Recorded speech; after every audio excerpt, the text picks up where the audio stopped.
Hi friends, అందరికీ నమస్కారం. Welcome back to Padma power channel.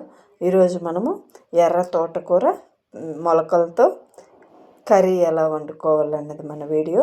రైస్లోకి సైడ్ డిష్గా చాలా బాగుంటుంది, ఆరోగ్యానికి కూడా చాలా మంచిది. ఇప్పుడు మనం ఏమేమి కావాలి, ఎలా వండుకోవాలన్నది చూద్దాము. ఎర్రది తోటకూర మంచిగా కడిగి ఇలా పెట్టుకున్నాను. అలాగే చూడండి, ఇది పెసర్లు ముందే నానబెట్టుకొని వాటర్ తీసేసి మొలక తీసి పెట్టుకున్నాను. ఉల్లిపాయ, పచ్చిమిరపకాయలు, ఎండుమిరపకాయ. కారం పడదనే వాళ్ళు ఖాళీ ఎండుమిరపకాయ వేసుకోవచ్చు. ఇప్పుడు నేను కుక్కర్లో ఉంచుకుంటున్నాను. కుక్కర్లో అంటే నేను కింద రైసు పప్పు పెట్టి పైన పెడుతున్నాను. మొలకలు అన్నది ఓవర్ కుక్ అవ్వకుండా ఉంటాయి. ఇప్పుడు నీళ్ళు ఏం వేసుకోలేదు, పైన కొద్దిగా ఉప్పు వేసి మూత పెట్టేస్తూ ఉండాలి.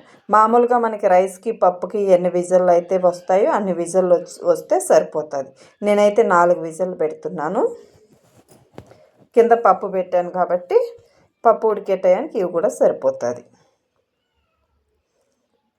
ఇప్పుడు మనం ఆ లోపల అన్నిటిని కట్ చేసుకుందాము. చూడండి, ఇప్పుడు 4 విజిల్లు అయిన తర్వాత చూద్దాము. మెత్తగా ఉడికిపోయాయి చూడండి. మళ్ళీ పొడి పొడిగానే కూడా ఉన్నాయి, ఒకదానికొకటి అంటుకోలేదు, ఓవర్ కుక్ అవ్వలేదు. ఎప్పుడైతే మనం ఇలా పైన పెట్టుకున్నాం అనుకోండి, మనకు ఓవర్ కుక్ అవ్వదు. ఇప్పుడు చూడండి, మనం ఏ పాత్రలో అయితే వండుకోవాలనుకుంటున్నామో అది ఉంచి స్టవ్ ఆన్ చేసి ఫస్ట్ మనం పాత్ర అన్నది మంచిగా వేడైన తర్వాత ఆయిల్ వేసుకోవాలి. ఆయిల్ వేడైన తర్వాత కొద్దిగా ఆవాలు చిటపట అయిన తర్వాత పచ్చిశనగపప్పు, కొద్దిగా మినప్పప్పు, పోపుకి ఏమేమి కావాలో అవన్నీ వేసుకుంటున్నాను. జీలకర్ర, ఇంగువ,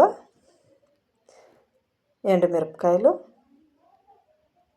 పిల్లలు ఉన్నవాళ్ళు పచ్చిమిరపకాయని స్కిప్ చేసుకోవచ్చు ఫ్రెండ్స్. పొడి పొడిగా నాకు కొద్దిగా కారం అవసరం ఉంటుంది, పొడి పొడిగా కట్ చేసుకొని పచ్చిమిరపకాయలు వేసుకున్నాను. అలాగే మనం కట్ చేసుకున్న ఉల్లిపాయ కూడా వేసుకునేసాను. ఉల్లిపాయ వేగే లోపల నేను తోటకూర అనేది కట్ చేసుకుంటాను. చూడండి, కట్ చేసేసాను. ఇప్పుడు మనం తోటకూరని వేసుకునేద్దాం. ఎప్పుడు కానీ ఏ ఆకుకూర అయినా ఏ కాయగూరలైనా మనము కడిగేసిన తర్వాతనే కట్ చేసుకోవాలి. కట్ చేసి ఎప్పుడు కడగకూడదు. ఇప్పుడు చూడండి, ఫస్ట్ మనం తోటకూర వేసుకున్నాం కదా, తోటకూర అంతా దగ్గరికి పడేంత వరకు ఇలా మిక్స్ చేసుకోవాలి. ఇప్పుడు మన ఫ్లేమ్ అన్నది హైలో ఉంచుకున్నా ఏం పర్వాలేదు. నిండుగా ఉంది కదా, ఇది కొద్దిగా తగ్గేంత వరకు ఇలా హైలో ఉంచుకొని మిక్స్ చేసుకుంటూ ఉండాలి. చూడండి, ఇప్పుడు తగ్గిపోయింది కదా. ఇలా తగ్గేంత వరకు మనం ఉప్పు అన్నది వేసుకోకూడదు ఫ్రెండ్స్. ఆయిల్లోనే కొద్దిగా ఫ్రై చేసుకోవాలి, అప్పుడు మంచి ఫ్లేవర్ వస్తుంది. ఇప్పుడు అది తగ్గిన తర్వాత మళ్ళీ ఉప్పు వేసుకుందాం.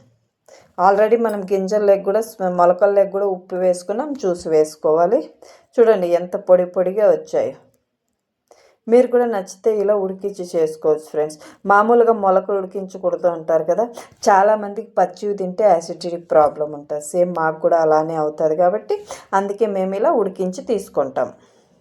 చూడండి, ఉప్పు వేసిన తర్వాత మళ్ళీ ఎంత నీళ్ళు వచ్చాయి కదా, ఈ నీళ్ళల్లోనే మనకు ఉడికిపోతుంది అన్నమాట తోటకూర అన్నది.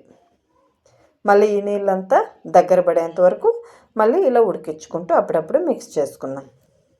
ఎక్స్ట్రా నీళ్ళు ఏం అవసరం ఉండదు ఫ్రెండ్స్, ఇదే నీళ్ళతోనే సరిపోతుంది.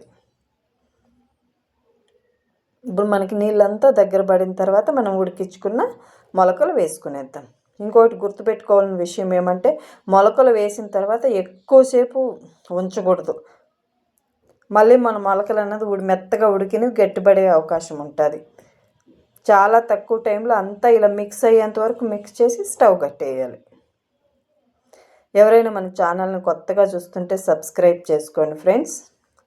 అలాగనే మన వీడియో పూర్తిగా చూసి మీకు నచ్చినట్లయితే లైక్ చేసి కామెంట్ చేసి ఫ్యామిలీ ఫ్రెండ్స్కి షేర్ చేయండి. అలాగే మన వీడియో పైన మీ అభిప్రాయాన్ని కామెంట్ రూపంలో తెలియజేయండి. చూడండి, ఇలా అంతా మిక్స్ అయ్యేంత వరకు మిక్స్ చేసుకొని స్టవ్ కట్టేయడమే. ఇప్పుడు మనం సరైన బౌల్లోకి తీసుకొనేద్దాం. రైస్లోకి సైడ్ డిష్గా చాలా బాగుంటుంది ఫ్రెండ్స్, ఆరోగ్యానికి కూడా చాలా మంచిది. ఎక్కడ స్కిప్ చేయకుండా పూర్తిగా చూడండి. అలాగే మీ విలువైన సమయాన్ని కేటాయించి మన వీడియో చూస్తున్న ప్రతి ఒక్క